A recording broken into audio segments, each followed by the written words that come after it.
All right, hi guys, hi. Let me quickly set the context for this session, and then Ms. Devyani will quickly take over. Guys, how this session is going to be very useful and will help you in literally doubling and tripling your confidence and clarity during your preparation process. This is the starting point. बिल्कुल fresher है. थोड़े दिन होने के बाद, like when we have started reading history, polity, geography, whatever subject, whatever books are part of the syllabus, we start feeling very overwhelmed. Overwhelmed in the sense we start feeling very confident and overconfident that I know everything. This process is very easy and I can do it very easily. And guys, just to put a context, this is a tactic that sales folks of different coaching institutions use. They induce that temporary overconfidence in you so as to convert you to the programs. But later, as you go ahead in the process, the graph starts to plunge and your confidence starts decreasing. When you come to know that the process is more complicated, there are more nuances associated with it. You start to get hold of your own blind spots, your own strengths and weaknesses. Like many students have been sending messages and talking about prelims exam, although prelims exam is slightly far away yet. लेकिन confidence क्योंकि lower होता जा रहा है. एक बार बच्चे process में आ तो गए हैं, शुरुआत में बहुत कॉन्फिडेंट थे, लेकिन अभी they have started to feel this stress, underconfidence, and related issues. So everyone watching this session is at some point on this graph. If you are a beginner, you are somewhere here or here. थोड़ी देर आपको हो गई है, you are somewhere here. ठीक है? Even if you are a veteran, you are definitely somewhere on this graph. So we'll move ahead with this honest and genuine intention and motivation to triple your confidence and clarity over the preparation process. Ms. Devyani is with us. She was herself an IAS aspirant earlier, and now she's working as a full-time psychologist, and she is associated with a mental health center at Delhi. And she'll be sharing her practical insights as to what she had experienced through the preparation journey, and she'll also be adding her expertise and her perspective to this preparation so that you are benefited in your preparation process. So without wasting any time, Devyani, welcome to this webinar, and please, you can take control. Thank you so much. So it's a pleasure to be here.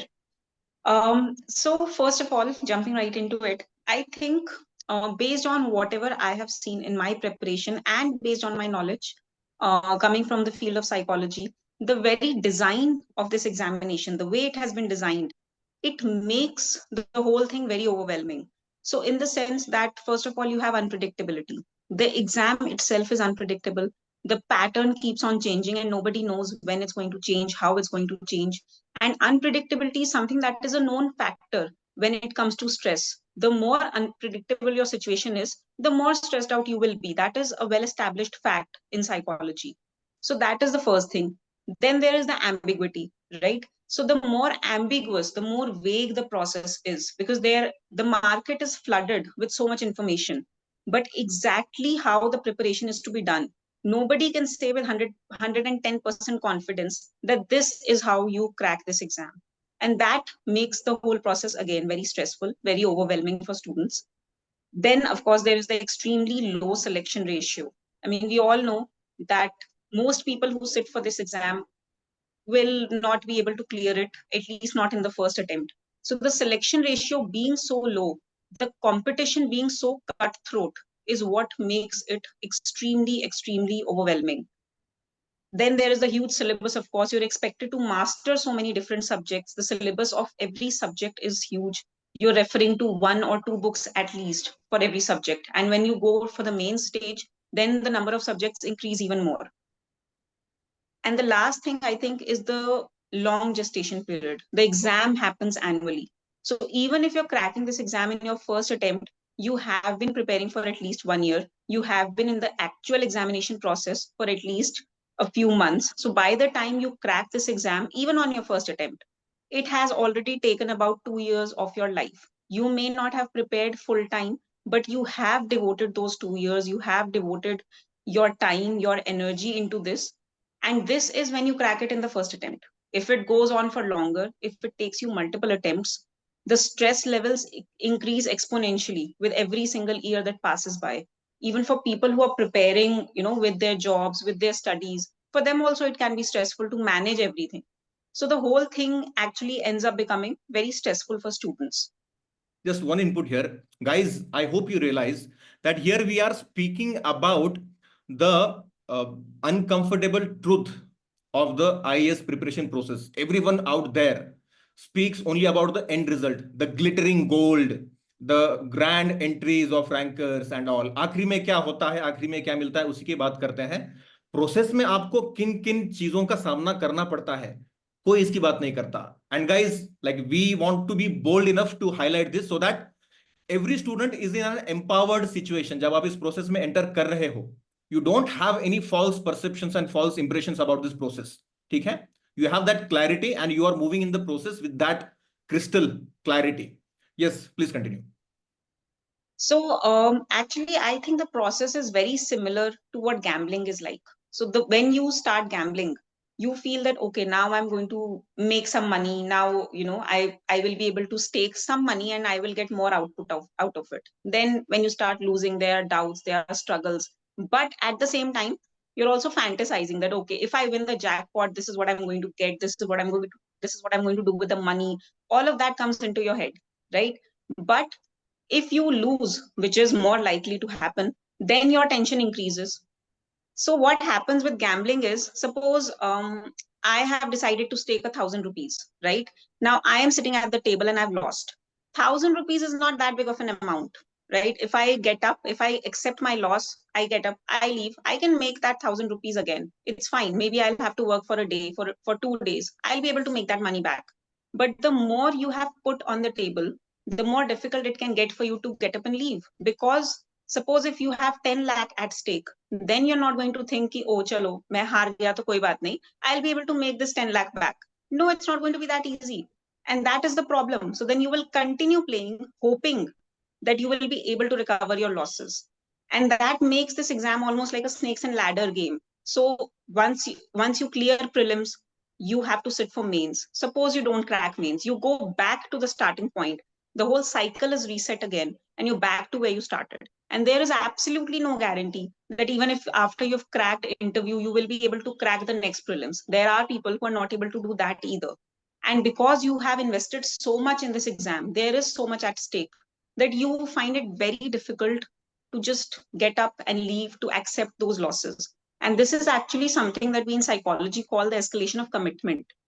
So escalation of commitment happens when you are in a loss-making venture. You're incurring losses, but you're not ready to accept those losses and you're not ready to cut those losses and walk away. You invest more thinking that you will be able to turn it into a profitable decision. It's actually how investors work, right? I mean, we all know about recession, about how there's evergreening of loans in banks. As civil services aspirants, we are aware of it. So it all comes down to this, that you realize that you cannot let all of that loss pile up and you want a return on it. So escalation of commitment is actually driven by a lot of factors. So first of all is the unwillingness to admit that you made a wrong decision.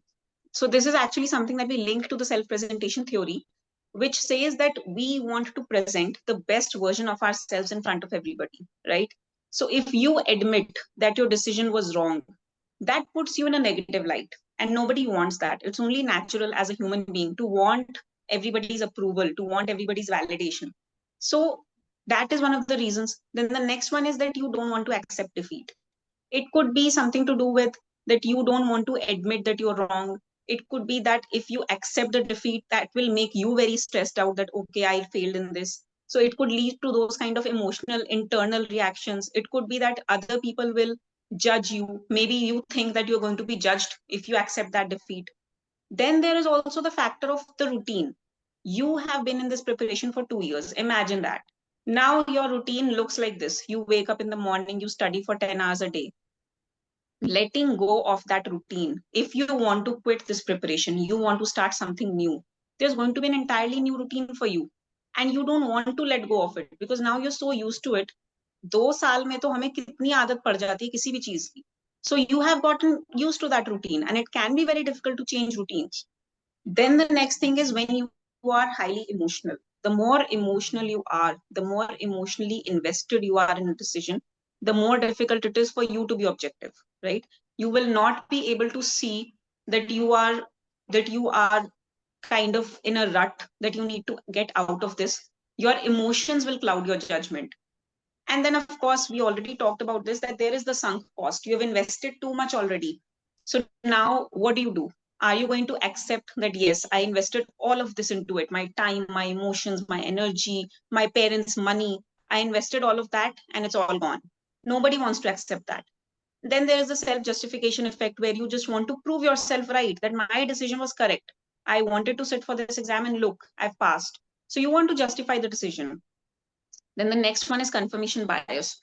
Basically, confirmation bias is a kind of a bias where you notice things that you want to notice. You already want to continue in this preparation. That is in your mind already. So now you only notice things that seem to favor that decision. You will ignore everything that says the contrary. Every evidence that is in front of you, which is telling you ki chhod do, you will ignore that. You will not pay any attention to it. You will not process it, right? And the next, Is it somewhat like echo chambers that you see in social media, where yes, only the absolutely. things that we like keep on getting Yeah, reinforced yeah. again and again? Yes, yes, yes. Echo chambers are actually the perfect, I would say, practical example of confirmation bias, because we end up seeing the things we want to see. And there is all these algorithms and cookies which actually give us what we have already been seeing. So, yes, that is confirmation bias again. Yeah. Then there is public commitment. So the more public you have been about your decision, that I'm going to sit for this exam, the more people that know about it, your friends, your family, the more you will feel compelled to continue, because now you have to prove in front of everybody that you could do it. Otherwise, your failure is going to become public. If you're publicly committed to it, then walking away means publicly admitting defeat. And that is something that we don't want to do. Nobody would want to do that. It's only natural. And the next thing is, just to add a point, जैसे Indian context में ये generally होता है, लोग बोलते हैं मेरा बेटा आईएएस की पढ़ाई कर रहा है, मेरी बेटी आईएएस की एग्जाम दे रही yes, है, तो ऑलमोस्ट बाय डिफॉल्ट ये चीज पब्लिक हो जाती है, and that again as you said adds to our pressure, and in a way clouds our judgment. We can't leave it, or we can't take a break, we can't act yeah. rationally. And I can see that धीमी धीमी मुस्कान on Drishti's face. I think some things are resonating with her. Like, हो रहा है ऐसा दृष्टि? अच्छा, you are in library, मुझे लगा बल्ले बल्ले कर रही हो ऐसे. ठीक है, please continue Devyani. The next is lack of information on progress. So, okay, the issue with the exam is that it comes around only once a year. So, whatever you're scoring on your mock tests, whatever you're scoring on your whatever these simulated tests are, it is not exactly evaluated the way UPSC evaluates it, right? There is no replacement, there is no substitute, there is nothing which happens like the UPSC evaluation. So, which means कि UPSC standards के हिसाब से आपकी progress कितनी हो रही है, you don't know that. And that is one of the major factors. In the entire year, you get information about your progress only once a year. That's it. UPSC is giving you that information only once a year. And when you don't have enough information, then you tend to stick to the decision you've already taken. जब आपके पास नई information आ ही नहीं रही है उस decision को change करने के लिए, तो how will you change it? And by the time you have given 2-3 attempts, so you have had 2-3 feedbacks from UPSC that you cannot do this, you are already in that, you are already sucked into that cycle. So then it becomes very difficult to escape. And the next thing is lack of alternatives. Now, this is something that also has to do with perception. I think, of course, if you have been in this preparation for a while, so there are gap years on your CV. You feel that whatever you had learned in your undergrad, if you are an engineer, you might feel कि मैं तो सब engineering का भूल गई हूँ. So how am I going to get back to it? Or you might feel that, you know, people will, or the HRs, wherever you go for interviews, people are going to judge you for your gap years, which is true to some extent. There is some bias, and I mean, the market is evolving constantly. And for certain disciplines, if you have been out of the market for a while, it can be difficult to get back. And then, of course, the exam also kind of undermines your self-confidence. So that makes you think also to some extent, कि मेरे पास कोई alternative नहीं है, so let me just continue with this. Otherwise, what will I do? So Yeah. escalation of, Yes, yeah. please continue, Devyani. So, I mean, lack of alternatives, I would say कि it's a combination of real factors, but also to some extent, your perception also plays a role in it. Yeah. So before moving to the solutions of escalation of commitment, I think this is something that is not necessarily novel, but necessarily something that is not acknowledged. इस तरीके से चक्रव्यूह, like इसको हिंदी में अगर translate करना हो, this is a kind of a चक्रव्यूह, escalation of commitment, जो कई सारे, like a large bunch of IAS aspirants experience this, but we are not able to label it, we are not able to identify it. और अब आप अगर label और identify नहीं करोगे तो how would you work on it? ठीक है. And I think by putting it down, by labelling it this way, I think we are making the job of IAS aspirants more easier, की जो आपके issues हैं उसको आप पहले समझो, उसके बाद सॉल्यूशन पर हम आते हैं. ये सॉल्यूशंस आप उस पर अप्लाई कर सकते हो. Yes Devyani. Right. So the first thing is that you have to frame your situation in a profit context. If you think कि I have wasted my youth, I have wasted my energy, I have wasted my money on this, then you will keep thinking of the losses, and the losses will not yet let you leave. So you have to frame it in a more profitable context, that yes, I have learned from this. I've developed critical thinking. For me personally, I think this exam, I came from a humanities background, and थोड़ा सा मेरा rote learning का ज़्यादा style रहता था when it came to studying. This exam really helped me develop my critical thinking skills. It helped me develop analytical skills. For the first time, I think I was able to feel a little bit confident about maths after I did CSAT. So all of these things are something that I've taken away. It has made me into a more erudite person. When I'm talking to somebody who comes from a background of psychology, I know more than them in the sense कि मुझे real world के बारे में थोड़ा सा ज़्यादा पता है, because I've seen this exam. So in that sense, you can frame the situation that I have gained from it, and that's okay. There's nothing to think कि ये सिर्फ loss making एक venture था, right? And then the next thing is critical. So the next thing is you have to avoid, you have to prepare contingency plans, right? So a lot of people who get into this I'm sorry, right? Sure, sure. A lot of people who get into this preparation, they don't come with backup plans. And when I say backup plan, it does not mean that you are preparing for yet another exam. That is not a backup. A backup is actionable. A backup is predictable. The entire point of a backup is that you can go back to it immediately if things don't work out with your plan A. Your backup should not take 2 years after the preparation to execute it, right? So for example, for me, my backup was becoming a psychologist. I had my master's, so I knew that this is something I can go back to. So that allowed me to exit.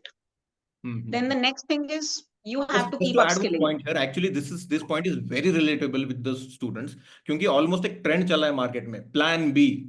वो plan B क्या है? Giving some other alternative competitive exam, state PCS के exam दे रहे हैं, कोई और competitive exam दे रहे हैं, और उसको plan B की तरह समझ रहे हैं.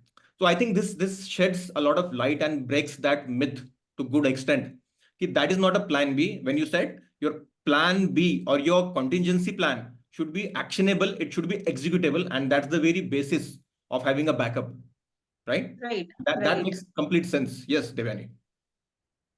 So you can try to keep upskilling. For example, when I was preparing for this exam, I was still trying to do online courses. Just say, I did a few courses on therapy. So they were online, so I could just do them whenever I wanted to. They didn't even take up a lot of my time. One course was only 9 hours, but it gave me a certification. It gave me something to fall back on. And when I decided that, okay, I want to be a psychologist, at least my CV was not completely empty. It didn't show this whole gap, the 20 this year से this year तक did nothing related to psychology, right? So you have to keep upskilling. It also helps you remain in touch with whatever is going on in the market. Whatever your field is, you're able to keep up with the recent trends, so it's not too much of a shock for you when you come back into it, right? And if it is your optional, then it's going to help you there as well. So think of it like that. Then there is low key preparation. So keep it low key. Don't tell too many people. When you clear the exam, everybody will find out. Don't worry. People will get to know. You will also be declaring छत से खड़े होके कि I passed.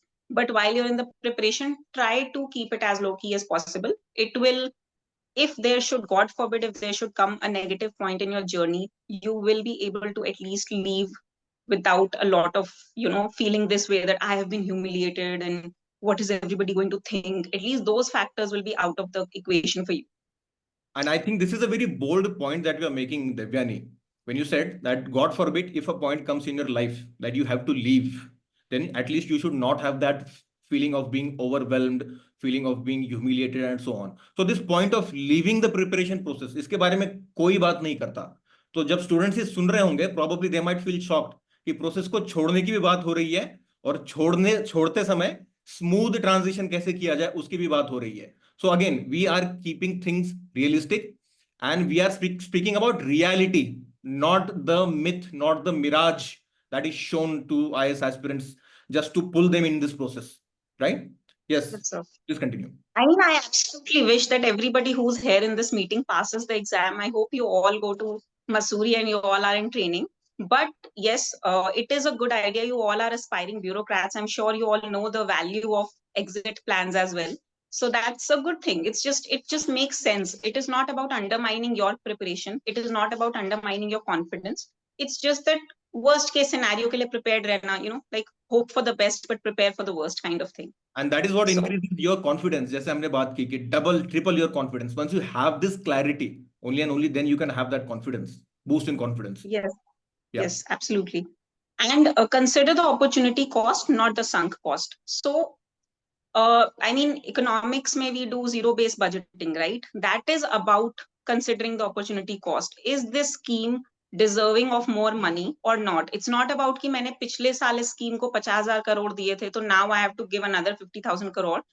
That is when you think about the cost you have already put in, that is the sunk cost. You cannot take your decision year after year based on the sunk cost, क्योंकि वो तो वैसे भी हर साल increase हो रही है. Your sunk cost is piling up.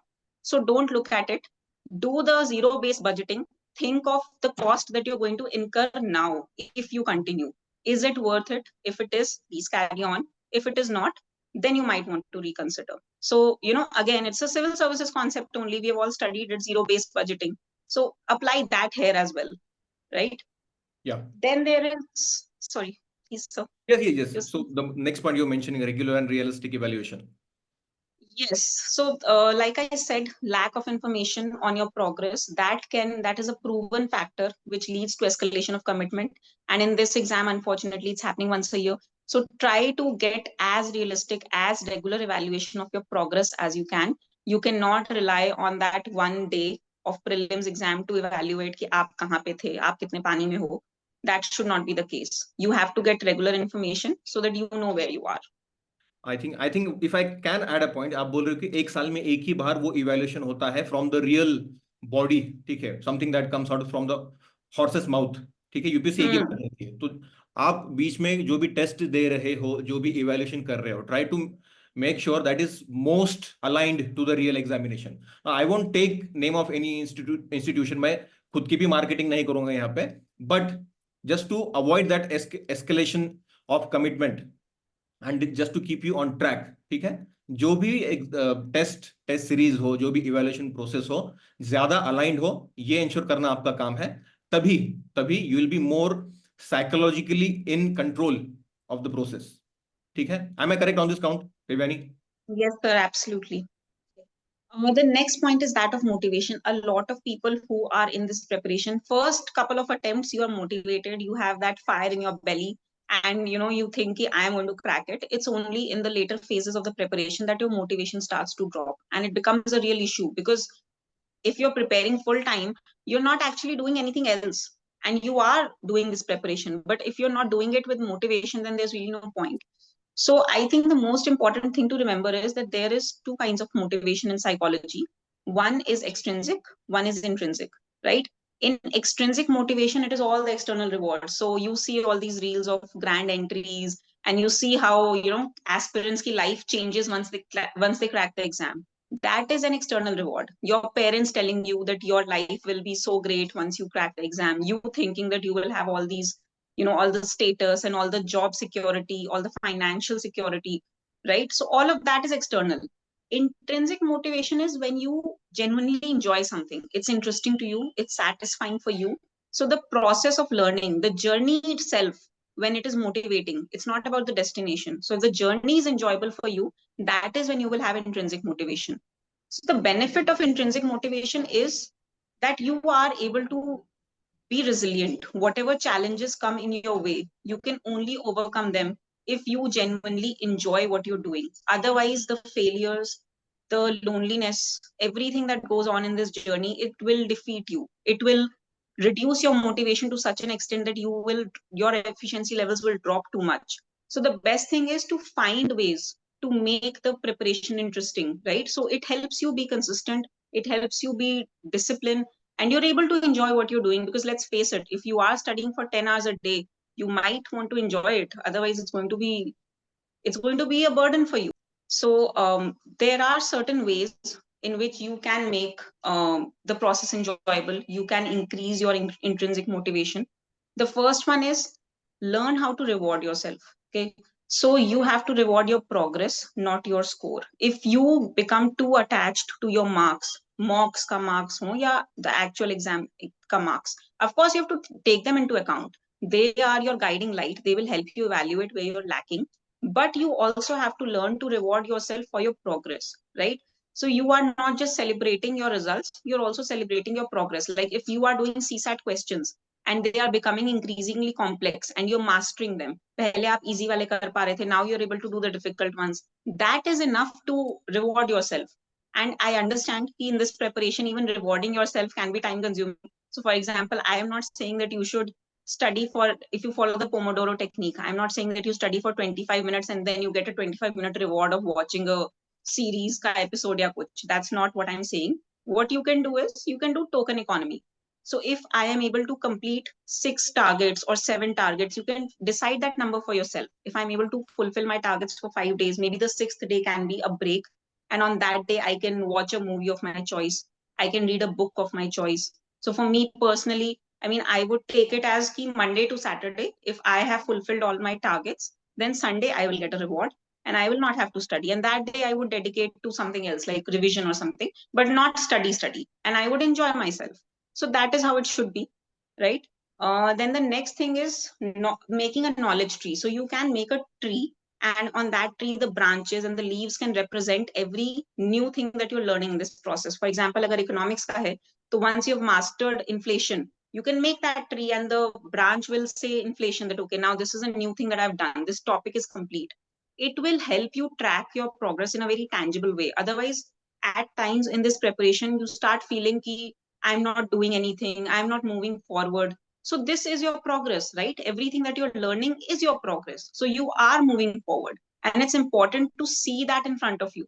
Otherwise, you will start feeling overwhelmed and you will start feeling ki kuch to ho nahi raha hai. What am I doing? I just study all day.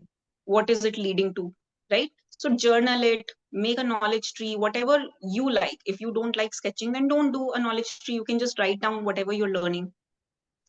The next thing is you can relate your learning materials to your real life problems so that it seems less of a burden. It's not that you're memorizing things for the sake of memorizing them, right? If you're studying about artificial intelligence, think about how chat gpt makes your studying easier. That makes it relatable to your life, right? So do that so that you can also, one, you get to, there's so much information in this exam, you can actually learn so much and you can apply it in your own life. So you can do that. That will make the process enjoyable as well, instead of just memorizing books. And of course, you can also I also encourage. remember one thing while we were discussing on phone, जैसे chat GPT का example दिया हमने in context of AI.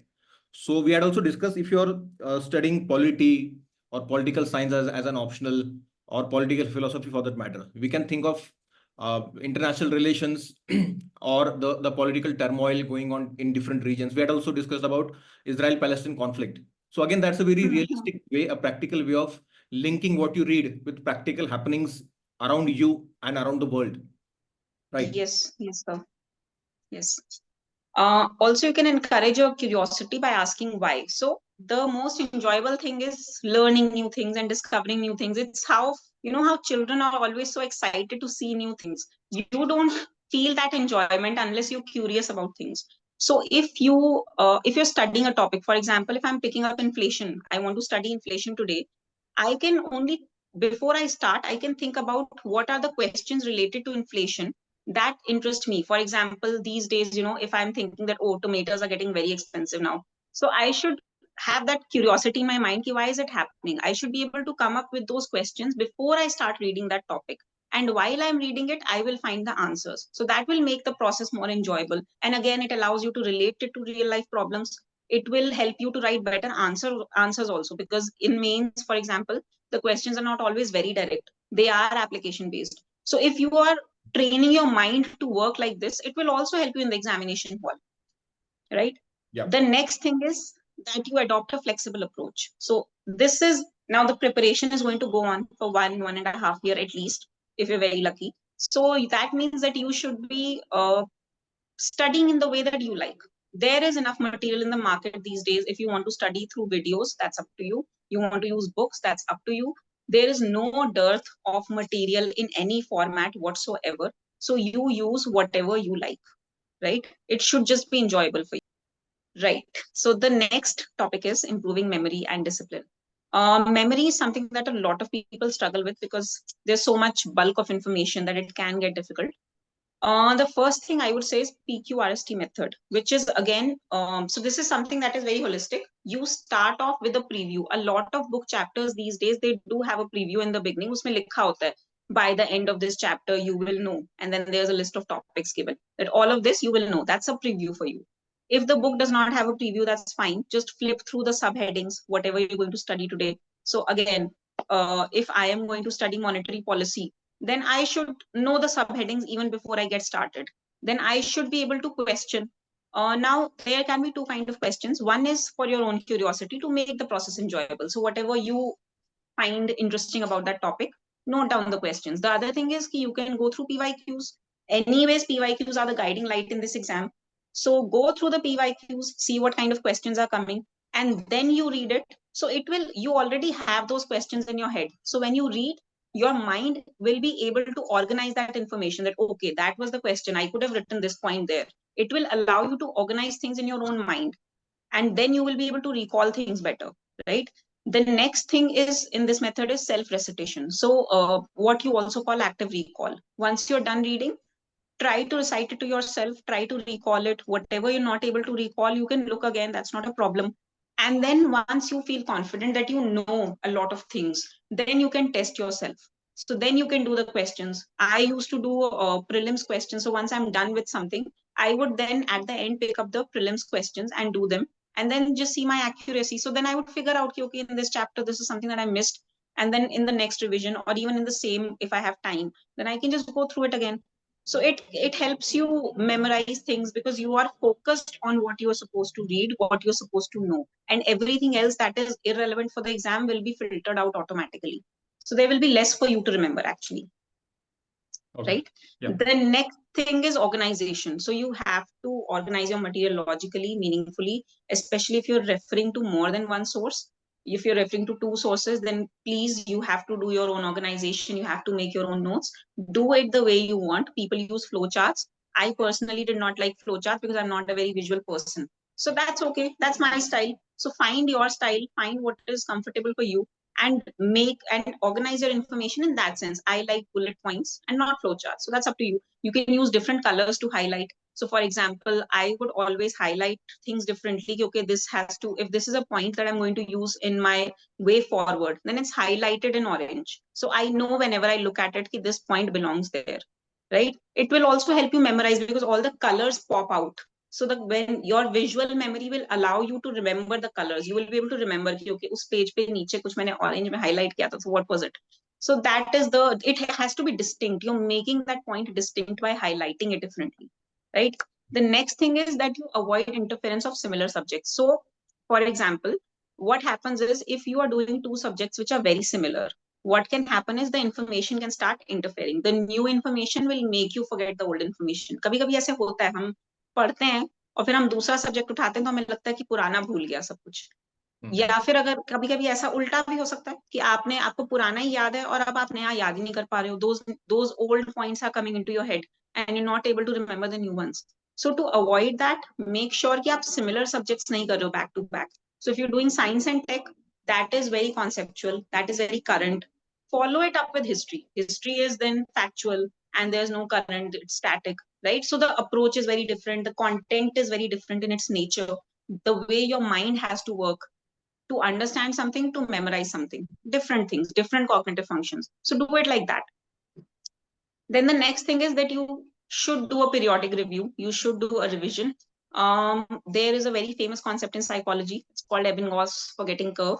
So whatever we learn, maximum amount of information we forget within the next 7 to 9 hours. So you have to remember this कि आज रात को अगर आप पढ़ के सोए हो, the maximum amount of forgetting is going to happen by the next morning. उसके बाद it's going to reach a plateau. उसके बाद जो है rate of loss कम हो जाएगा.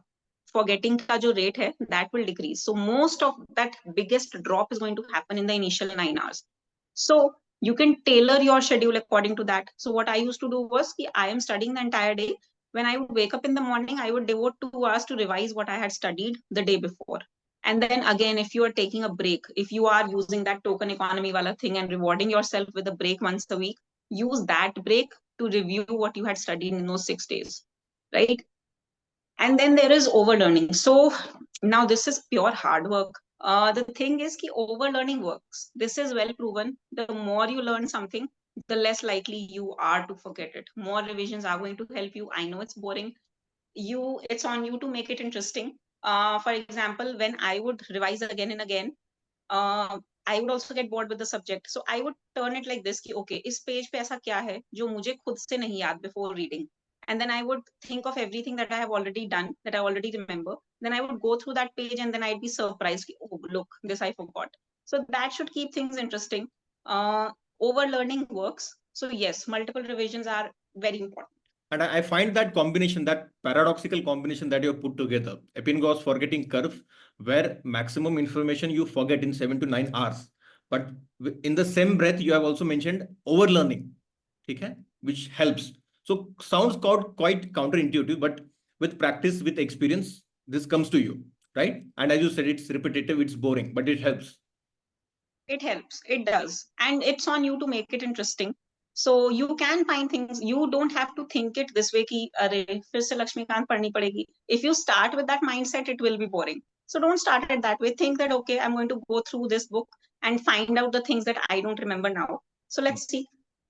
Okay, it's more like a game then. Like it's almost gamification of your learning It can be process. your own little personal challenge, your own little, and if you do well, then you can reward yourself. Use token economy there. All of these principles, you have to mix and match them according to your situation, according to what works for you. I personally do not get bored easily. So for me, this was not a problem. I like reading the same book again and again. So it would be more fun for me.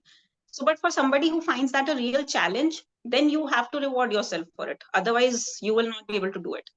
Yeah. The next thing is you have to make your own notes. This is the self-generation effect. This is well proven in psychology that when you do your own generation of any kind of material, it stays with you better. There's no two ways about it. If you are using some topper's notes, somebody else's notes, that's fine. Please make your own additions in it. Make those notes your own. Because when you make your own additions or when you make your own notes from scratch, you are allowing your mind to process the information on a deeper level. जब हम ऊपर से पढ़ते हैं, that is just you are understanding maybe the meaning of it to some extent. You are understanding the structure of whatever is written. But when you make your own notes, the organization itself, now you can link it to the organization wala point, that it actually, the organization makes you think. And the more you think, the more neural connections will form in your brain about that topic.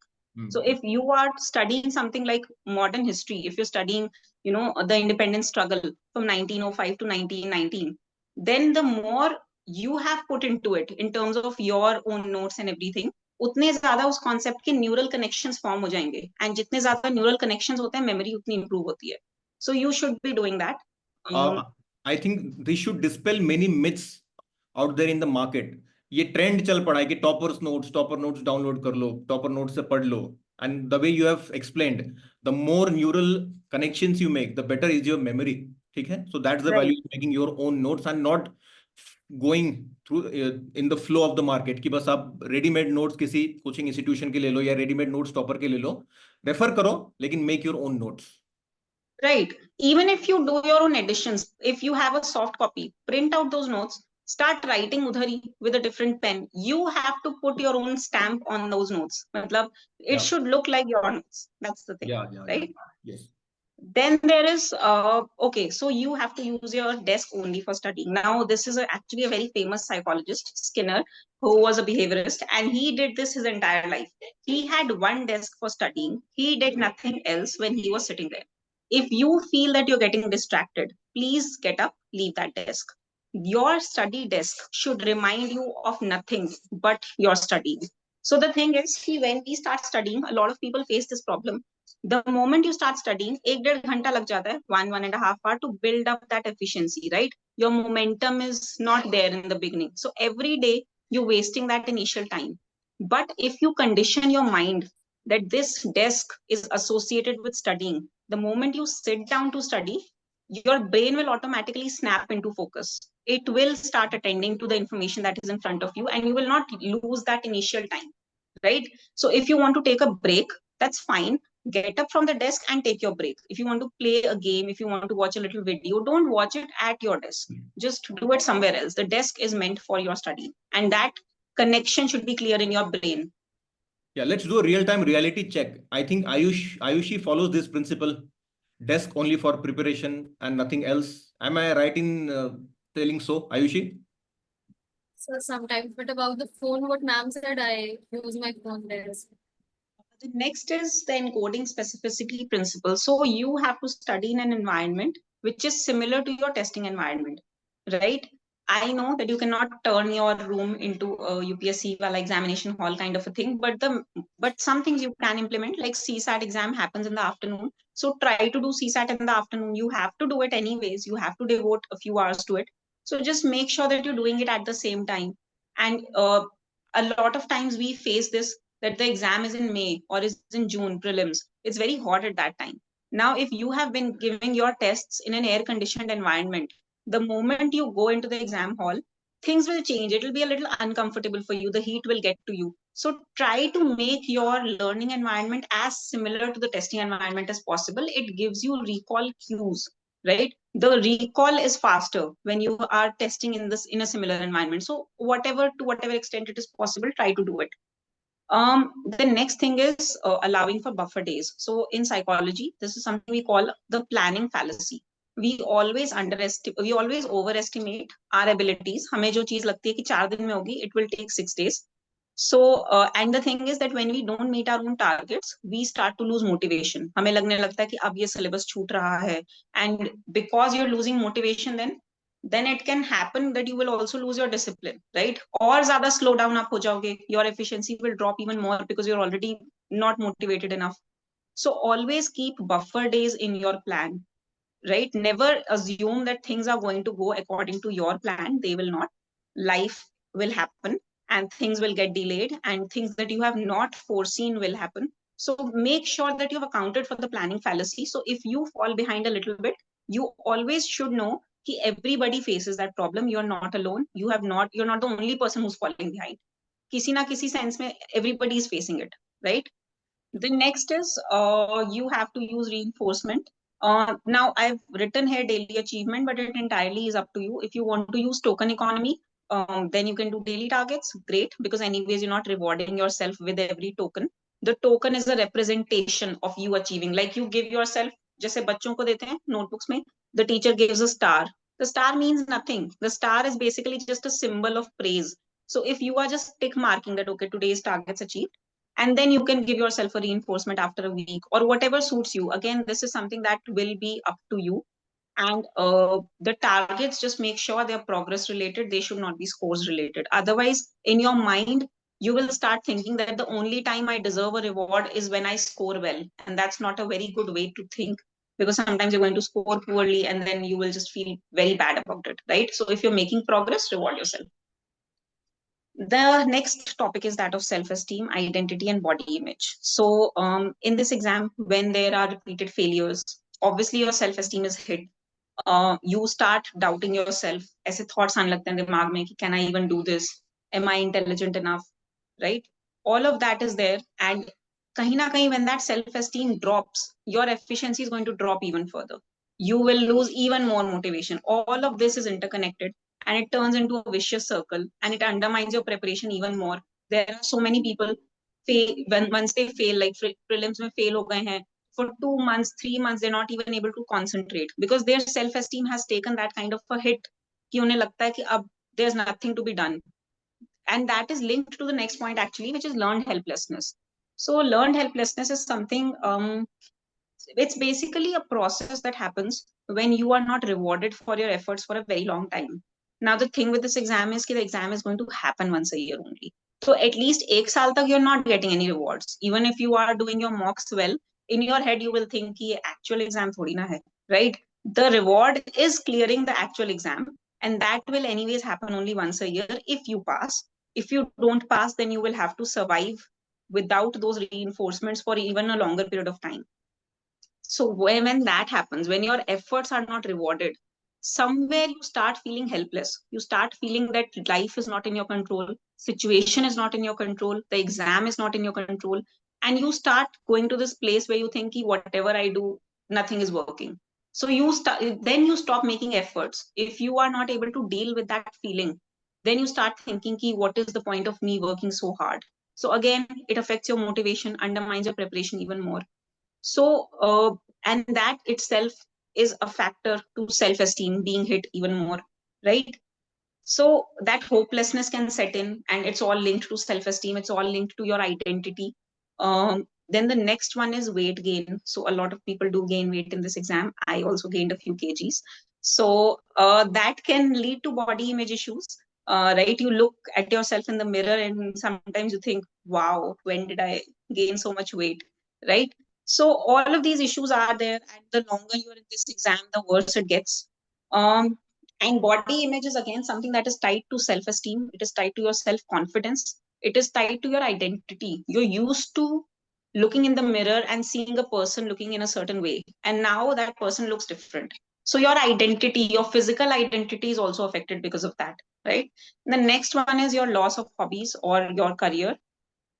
For somebody who is very devoted to their hobby, if they have to give it up, it's almost like you feel alienated from yourself. A part of yourself, a part of your identity is threatened when you lose your hobby, when you lose your career for this exam. So all of this kind of starts affecting each other, the self-esteem, the identity, everything eats into each other, and you start losing a sense of yourself. So for this, I would recommend that first of all, for when it comes to body image issues, I would say that you go with solutions like mindful eating, right? In this exam, stress eating can be a very major factor. So the more stressed you are, the more you want to, you crave comfort foods. It's not your fault. It's your brain, which is kind of craving those kind of high calorie, high energy foods. Because when you're in a low mood, your body gives a signal that, okay, let me get more calories, let me get more glucose, let me get more sugar to elevate that energy level, right? So the important thing is that you stay away from junk food, cut it out as much as you can. uh, and also you can do the mirror technique. So in the mirror technique, what happens is you look in the mirror and you note down certain things about yourself that you find attractive. Okay, and it doesn't necessarily have to do with your physique. For example, if you think you have beautiful eyes or you have nice hands, just write it down. It will, I know that it sounds ki ye likhne se kya hoga, but the thing is that we tend to, sometimes the negativity is so much that we tend to overlook the positive things. Now somebody who is going through body image issues will think that I'm not good looking, but is good looking only related to your weight or your physicality? It can also be about your features. It can also be about how you carry yourself. It can also be that you groom yourself well, right? So try to notice those aspects about yourself. I'm sure when you look in the mirror, you will find something good that you will see. It's not that there's nothing good. If you're not seeing it, then it's mostly just your judgment being clouded by all the negativity. So try to overcome that. Yeah, I remember, Devyani, you said that you used to practice this mirror exercise yourself, right? Yes, yes, yes. It's Yeah, something I learned in college. It was a workshop that was conducted for us. So at that time, I had noted down that yes, I have beautiful eyes, I have nice nails. So I would I'm always sure. I'm remember. sure the students would agree. Yeah. Uh, okay, so the next thing is, acha, okay, I did not talk about mindful eating. So mindful eating is when you're in this preparation, you're always short of time. I think sir only mentioned to me that whether a student is rich or poor in terms of time, a civil services aspirant is always poor. right? So we tend to stuff down food, we tend to eat very quickly. That makes you overeat because your brain is not even able to process the amount you've taken, and it keeps sending those hunger signals, right? Your brain needs to know that you've taken X amount of food to send the signal of, okay, now the body is not hungry anymore. So when you're eating, be calm. Don't try to, there are people who sit with their books while they're eating. That's not a very good practice to do. It will make you overeat. So the best thing to do is even if you have 20 minutes for your lunch, in those 20 minutes you should be focused on your food, you should enjoy your food. That itself, I mean, if you have tasty food, then that is also something that can lift your mood. So enjoy it while it's in front of you, and be focused on what you're eating, so that you can allow your brain also to process whatever you're eating, right? And the hunger signals are not misfired. I remember you saying this, that be focused on your food. Like we have this habit of scrolling through social media, using our phone while we eat. So the focus is completely shifted away from the food. Mhm. Yes, absolutely. And that makes you overeat. It's a well-proven research-backed fact. So try not to do anything else when you're eating. Eat slowly, eat calmly. The next thing is cognitive restructuring. So cognitive restructuring is mostly about challenging your negative thoughts and replacing them with more positive thoughts, or at least more rational and realistic thoughts, because a lot of our negative thoughts, they come from irrationality. We are being irrational, right? So when my self-esteem is hit and I am thinking that I'm no good, I'm never going to pass this exam, you don't know that for sure. Who told you that you are never going to pass this exam? That is a very extreme thing to think about yourself, right? So challenge that negative thought. Think, what is the worst that can happen? When, if you're thinking of worst case scenarios, people start thinking that, what if I don't pass? What if I don't pass? Okay, ask yourself, what if you don't pass? What is the worst thing that could happen? You will not become a civil servant, you will become something else. Is that so bad? What is the evidence to support that you will not pass? What is the evidence to support that your life is going to be ruined if you don't pass this exam? There's probably no evidence that you will be able to find, right? So that is what you have to do. You have to notice your negative thoughts and you have to challenge them, because that is what negativity is all about. It's mostly in our heads, it's mostly the thoughts that we are building up. It's our thoughts who make us who we are. So make sure that they are not too irrational, too extreme, too negative. The next thing is that you should avoid upward comparisons. Okay, so if you are looking at somebody, your friend who's making 30 lakhs per annum and feeling bad that I make no money, then of course your self-esteem is going to be hit. You can also focus on downward comparisons. Think of how much you have learned since you started preparing for this exam.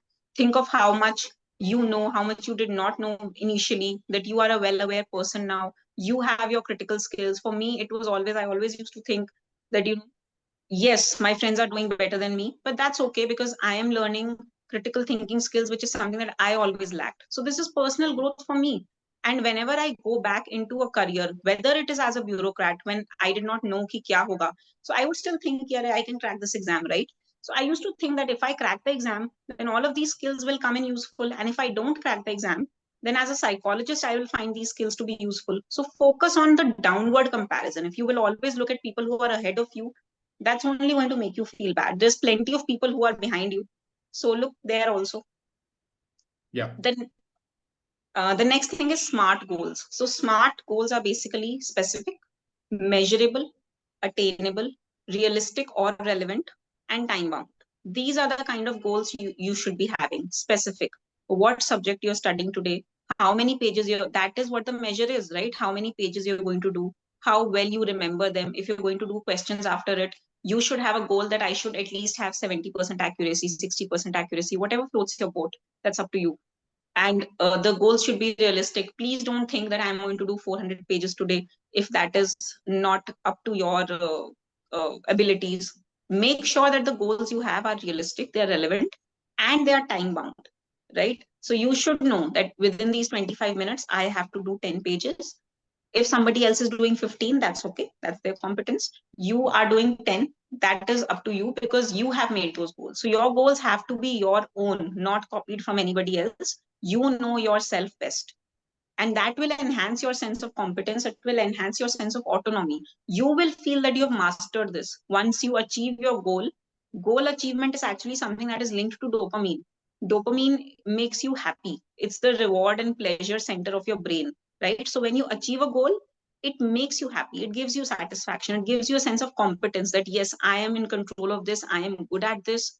I can do this. So make sure that your goals follow these principles. So specific, measurable, attainable, realistic, and time bound. The next one is visualization. So visualization can be a little tricky, especially for beginners. Um, a lot of people might have noticed this does not happen to everybody, but for many people, their negative thoughts are images. So when you think about failing, you literally think about that mark sheet written not qualified, right? So the images are scary for you. So that is the power of imagery actually. If you can learn to create more positive images, it takes some practice. You can refer to YouTube videos as well. A very standard way of doing it is, especially because you're preparing for this exam, you can maybe visualize how you have cracked the exam, how you are going to be so happy when you are done with it. So try to create those kind of images. It's going to be a little bit difficult. It will require concentration in the beginning. But if it is something that you're able to master, it will help you a lot. It will help you counter the negative thoughts. Okay. And then there's positive affirmations, which is basically just, you think that, yes, I can do this. Please. Okay. So this is something that I did in the morning before I would go to the reading room. While I'd be brushing my teeth, I'd look at myself in the mirror and I would tell myself that today I have to do this and I can do this. This is doable. This is not beyond me. I will be able to do this. And when I come back home, I will have achieved my target. It helps you. It energizes you a little bit. And the whole negativity that you're carrying, it will help counter it to some extent. Yeah, it is important to state here that शायद किसी को ये थोड़ा सा childish लग सकता है, seeing yourself in the mirror and telling yourself yes this can be done, काफी simplistic and very childish, but this has scientific basis, right? And this really helps. Absolutely. And shut the bathroom door if you feel that your mother is going to judge you. So that's okay, right? The next one is you reflect on your broader identity. So with this exam, please don't think that if you don't crack this exam, then nothing else is possible for you. A lot of people, when you ask them about themselves, they will say, I am a civil services aspirant. That is the first thing that comes to their mind. It has become almost a part of your identity, and that is understandable. You are devoting so much time, so much energy. There's so much emotional investment. Of course, it is a part of your identity, but please don't let it become your entire identity. There are other things about you, like I am a dancer, or I am a psychologist, or I am a daughter.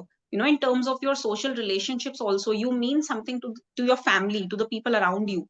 So your identity is not limited to this. There is more to you than that, right? So Yeah. Please remember that and reflect on it. You can write it down if that helps you. Certainly. Now, guys, before moving to the next slide, yeah. So this sounds a bit counterintuitive, but it is all the more powerful by not assigning that identity to yourself, that I am only an IAS aspirant, I am X, I am Y, I am Z. You are getting more control over yourself, over your mind, over your emotions, and you're maximizing your chances of turning from an IAS aspirant to a real IAS officer, right? Counterintuitive, yet quite powerful. So I think, yes, these were all the solutions. Guys, आज के session में, like we have spoken about the facts as they exist, ठीक है? We have gone beyond the normal. Current के opposite हमने बहने की कोशिश की है, rather than speaking only on the end result, the glittering gold, the grand entries और final selection, ठीक है? हमने इस प्रोसेस की भी बात करने की कोशिश की है.